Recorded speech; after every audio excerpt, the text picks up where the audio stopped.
जय हिंद। स्वागत है आप सभी लोगों का आपके अपने इस यूट्यूब चैनल जीएस मैग्नेट में। जैसा कि अब आपके लिए जो आपका बिहार पुलिस मद्य निषेध का एग्ज़ाम है वह काफ़ी ज़्यादा नियरेस्ट है, चूँकि ऑफिशियल नोटिस आ चुका है और आपका एग्ज़ाम पिछले वीडियो में मैंने बताया है कि 14 मई को होगी। ठीक है, यानी कि पहले 7 मई को आपका एग्ज़ाम होने वाला था बिहार पुलिस मद्य निषेध का, लेकिन अब वो उसका डेट आगे बढ़ा दिया गया है। 7 दिन और आपको एक्स्ट्रा टाइम दे दिया गया है ताकि और अच्छे से आप सभी पढ़ लें। ठीक है, जिसके लिए हम लोग इस सेशन में यानी कि 50 सिलेक्टेड प्रश्न को जीके जीएस से कवर करेंगे और यह 50 सिलेक्टेड प्रश्न जो होगा आपको 14 मई के दिन जब पेपर आपके हाथों में मिलेगा तो सेशन से बहुत सारे प्रश्न आपको देखने को मिलेगा। ठीक है, इस सेशन के सारे प्रश्न आपके न्यू पैटर्न पे आधारित यानी कि जो आपका सिलेबस है उस सिलेबस पे आधारित प्रश्न हैं और किसी भी तरह का कोई त्रुटि नहीं है।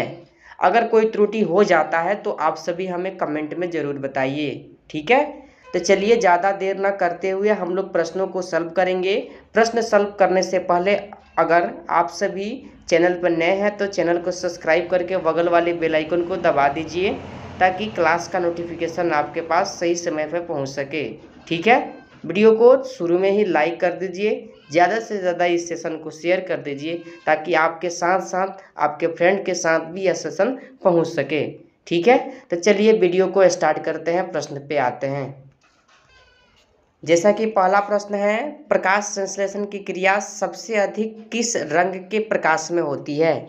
यह प्रश्न बिहार पुलिस में पूछा गया है और इसका सही जवाब हो जाएगा लाल। देखिए, लाल रंग का जो होता है आपका तरंगदैर्घ्य सबसे अधिक होता है और इसका प्रकीर्णन क्या होता है? कम होता है। यानी कि लाल रंग का तरंगदैर्घ्य अधिक होता है और प्रकीर्णन क्या होता है? कम होता है, जबकि बैंगनी रंग का तरंगदैर्घ्य कम और प्रकीर्णन क्या होता है? अधिक होता है। इस बात को ध्यान रखिएगा। ठीक है, लेकिन प्रश्न है प्रकाश संश्लेषण की क्रिया सबसे अधिक किस रंग के प्रकाश में होती है, तो आप लोग हरा ना लगा करके लाल लगाइएगा। ऑप्शन नंबर ए हो जाएगा सही जवाब। ठीक है, चलिए तो आप सभी के लिए दूसरा प्रश्न है, दलहन के पेड़ में पाए जाने वाले जीवाणु कौन सा है? यह भी प्रश्न बिहार दरोगा में पूछा गया प्रश्न है और इसका सही जवाब ऑप्शन सी राइबोजियम को ध्यान रखिएगा। अगला प्रश्न है आप सभी का 3 नंबर, पौधे नाइट्रोजन किस रूप में ग्रहण करते हैं?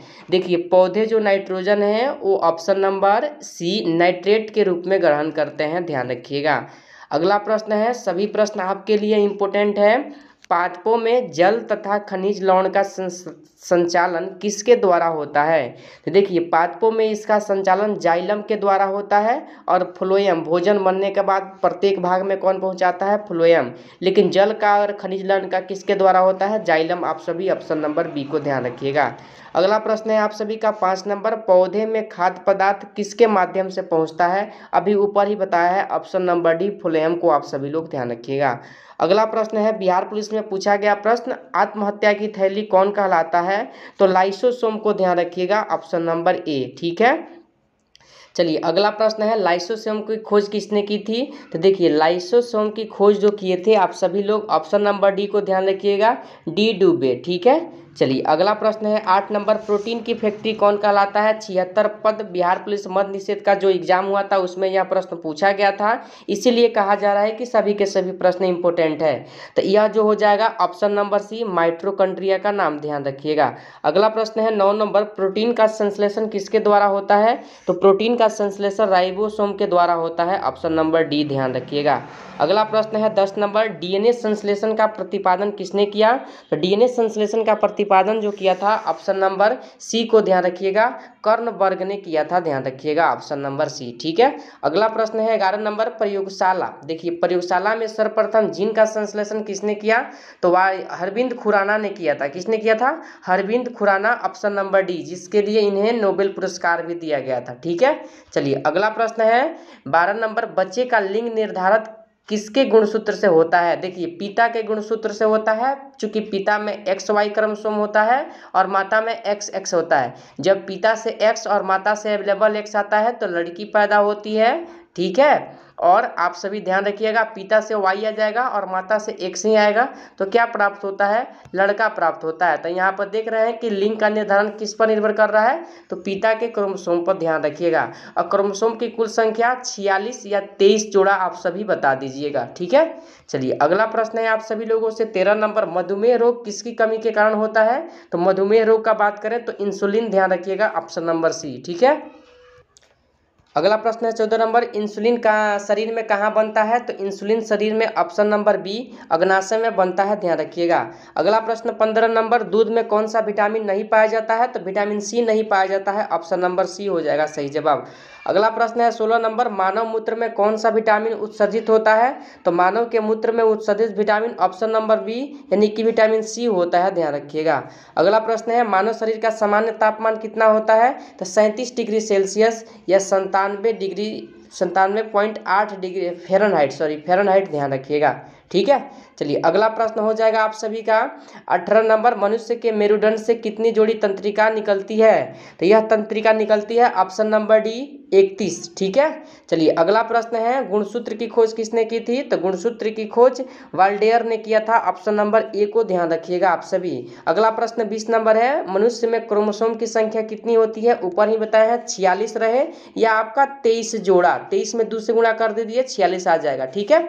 चलिए अगला प्रश्न है आप सभी का 21 नंबर, सबसे छोटी जीवित कोशिका क्या है। तो देखिए सबसे छोटी जीवित कोशिका माइक्रोप्लाज्म है, क्या है, माइक्रोप्लाज्म, ध्यान रखिएगा। अगला प्रश्न है आप सभी का 22 नंबर, शरीर की सबसे लंबी कोशिका किसकी होती है। तो शरीर की सबसे लंबी कोशिका तंत्रिका तंत्र की होती है, ध्यान रखिएगा, ऑप्शन नंबर सी, ठीक है। चलिए अगला प्रश्न है 23 नंबर, कोशिका का आनुवंशिक पदार्थ क्या है। तो कोशिका का आनुवंशिक पदार्थ ऑप्शन नंबर ए डीएनए को आप सभी लोग ध्यान रखिएगा।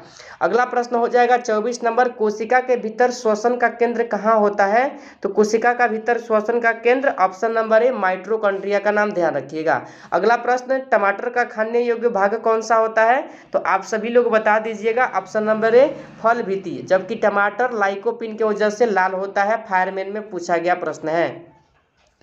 अगला प्रश्न है 26 नंबर, पपीता का खाने योग्य भाग क्या है। तो पपीता के खाने वाले भाग मध्य फल भित्ति को, ध्यान रखिएगा, ऑप्शन नंबर बी, ठीक है। चलिए 27 नंबर प्रश्न है, हल्दी में पीला रंग किसकी मौजूदगी के कारण होता है। तो हल्दी में पीला रंग जो हो जाएगा आप सभी लोग ध्यान रखिएगा, ऑप्शन नंबर डी कुरकुमिन के कारण होता है, ठीक है। चलिए अगला प्रश्न है 28 नंबर, टमाटर में लाल रंग किसके कारण होता है। अभी ही बताया है लाइकोपिन, ध्यान रखिएगा, यहाँ लाइकोपिन लिखा गया है, ठीक है।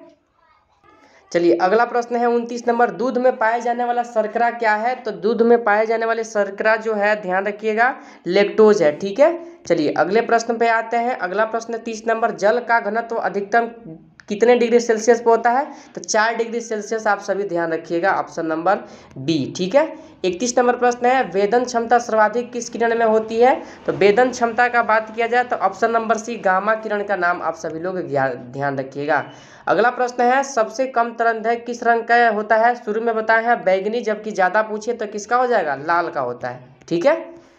चलिए अगला प्रश्न है आप सभी का, प्रकाश की चाल अधिकतम होती है तो निर्वात में होता है, कितना होता है, 3 × 10 के पावर 8 मीटर प्रति सेकंड, आप सभी लोग ध्यान रखिएगा, ठीक है। चलिए अगला प्रश्न हो जाएगा 34 नंबर, अंतरिक्ष यात्री को आकाश काला किसके कारण दिखता है। तो यह दिखने का कारण प्रकीर्णन है, ठीक है, क्या है, प्रकीर्णन पूछा गया प्रश्न है, ध्यान रखिएगा। अगला प्रश्न है आप सभी लोगों का 35 नंबर, समुद्र का जल नीला किसके कारण दिखाई देता है। तो नीला जो दिखाई देता है इसके लिए भी ध्यान रखिएगा, प्रकीर्णन ही एक कारक है, ठीक है। चलिए तारे क्यों टिमटिमाते हैं। तो तारे का टिमटिमाना क्या है। तो ऑप्शन सी अपवर्तन, क्या है, अपवर्तन की वजह से टिमटिमाते हैं। 37 नंबर प्रश्न है, हीटर का तार किसका बना होता है। तो नाइक्रोम का बना होता है और बिहार पुलिस मद्य निषेध में पूछा गया प्रश्न है, ठीक है। चलिए अगला प्रश्न है 38 नंबर, तेल दीप की बत्ती में तेल किसके कारण ऊपर चढ़ता है। तो केशिकत्व, ध्यान रखिएगा, ऑप्शन नंबर बी, ठीक है। चलिए अगला प्रश्न है 39 नंबर, ग्रीन हाउस प्रभाव गैस कौन सी है। तो कार्बन डाइऑक्साइड गैस को ही ग्रीन हाउस प्रभाव गैस बोलते हैं, ठीक है। चलिए अगला प्रश्न है 40 नंबर, परमाणु बम किस सिद्धांत पर आधारित है। तो नाभिकीय विखंडन, ध्यान रखिएगा, जबकि हाइड्रोजन बम नाभिकीय संलयन, ठीक है। तो इस प्रश्न का सही जवाब ऑप्शन बी हो जाएगा, ठीक है। चलिए 41 नंबर प्रश्न है आप सभी के लिए जो है, देख लीजिए, हाइड्रोजन बम किस सिद्धांत पर आधारित है? तो नाभिकीय संलयन, ऑप्शन नंबर ए को आप सभी लोग ध्यान रखिएगा। अगला प्रश्न है आपका 42 नंबर, धातु जब अम्ल से अभिक्रिया करता है तो कौन सा गैस उत्पन्न होता है? तो धातु अम्ल से अभिक्रिया करता है तो ऑप्शन नंबर डी को ध्यान रखिएगा, हाइड्रोजन गैस उत्पन्न होता है। 43 नंबर प्रश्न है आपका, इलेक्ट्रॉनिक विन्यास 287 वाला अधातु तत्व कौन सा है? तो देखिए इसका परमाणु संख्या कितना हो जाएगा, तीनों को जोड़िएगा तो 17 और क्या है, 17 का परमाणु संख्या क्लोरीन का होता है, आप सभी ध्यान रखिएगा, ऑप्शन नंबर बी। 44 नंबर प्रश्न है, जाइलम का क्या कार्य होता है? ऊपर ही बताए हैं, जाइलम का कार्य जल का संवहन करना होता है, ध्यान रखिएगा। चलिए अगला प्रश्न है आप सभी का 45 नंबर, रासायनिक परिवर्तन नहीं है, कौन सा रासायनिक परिवर्तन नहीं है? तो देखिए रासायनिक परिवर्तन जो है, पानी का उबलना क्या है, रासायनिक परिवर्तन नहीं है, ऑप्शन नंबर ए को आप सभी लोग ध्यान रखिएगा, ठीक है। चलिए अगला प्रश्न क्या है आप सभी लोगों का 46 नंबर, H2SO4 का एटोमिसिटी कितना होगा आप सभी बता दीजिए। तो इसका जो हो जाएगा, आप सभी लोग ध्यान रखिएगा, 46 का सही जवाब क्या हो जाएगा? तो आपका ऑप्शन नंबर डी हो जाएगा, सही जवाब 7 हो जाएगा, ठीक है। चलिए अगला प्रश्न क्या है, साबुन का सह उत्पाद क्या है? तो साबुन का सह उत्पाद ग्लिसरॉल होता है, ऑप्शन नंबर बी, ठीक है। चलिए 48 नंबर प्रश्न को थोड़ा सा छोटा कर देते हैं, चूंकि प्रश्न आपको सीधा सीधा दिखाई दे सके तो प्रश्न को मैंने छोटा कर दिया है। इनमें से कौन कथन सही है, सही कथन को चुनना है। देखिए द्रव्यमान हमेशा स्थिर रहता है जबकि भार बदलता है, यही क्या होगा, कथन सही होगा, बाकी ये तीनों कथन गलत हो जाएगा, ठीक है। अगला प्रश्न 49 नंबर है, गिलास में पानी पर बर्फ तैर रहा है, यदि बर्फ पिघल जाए तो आयतन पर क्या प्रभाव पड़ेगा? तो बर्फ पिघल जाए तो आयतन पर जो प्रभाव पड़ने का काम होगा, आप सभी लोग 49 का सही जवाब ध्यान रखिएगा, ऑप्शन नंबर सी, आयतन वही रहेगा, ठीक है, कोई प्रभाव नहीं पड़ेगा। चलिए आज के सेशन का आपका लास्ट प्रश्न 50 नंबर है, मध्य कर्ण में इनमें से कौन सा हड्डी नहीं पाया जाता है? तो मध्य कर्ण में जो हड्डी नहीं पाया जाता है, आप सभी लोग ध्यान रखिएगा, इस प्रश्न का सही जवाब ऑप्शन नंबर डी हेमेट, कौन सा हो जाएगा, हेमेट हो जाएगा, आप सभी लोग ध्यान रखिएगा। तो जैसा कि आज के इस सेशन में हम लोग 50 प्रश्नों को कवर किया है और 50 प्रश्न, बहुत सारे प्रश्न प्रीवियस ईयर का ही प्रश्न है, तो आप सभी देख लीजिए क्वेश्चन कितना इंपॉर्टेंट है, क्वेश्चन का लेवल कैसा है, इतना ही ईजी आपके प्रश्न पूछा जाएगा बिहार पुलिस संबंध निषेध में, बस आप सभी मेहनत कीजिए, ठीक है। प्रश्न को लेकर डाउट है तो कमेंट में जरूर बताइए, साथ साथ अपना अपना स्कोर भी कमेंट में जरूर बता दीजिए, ठीक है। चैनल पर नए हैं तो चैनल को सब्सक्राइब कर लीजिए, क्योंकि ऐसे ऐसे सेशन आपको मिलता रहे। सेशन को लाइक कर दीजिए, ज़्यादा से ज़्यादा शेयर कर दीजिए। बस आज के सेशन में बस इतना ही, फिर मिलते हैं अगले सेशन के साथ, तब तक के लिए जय हिंद जय भारत।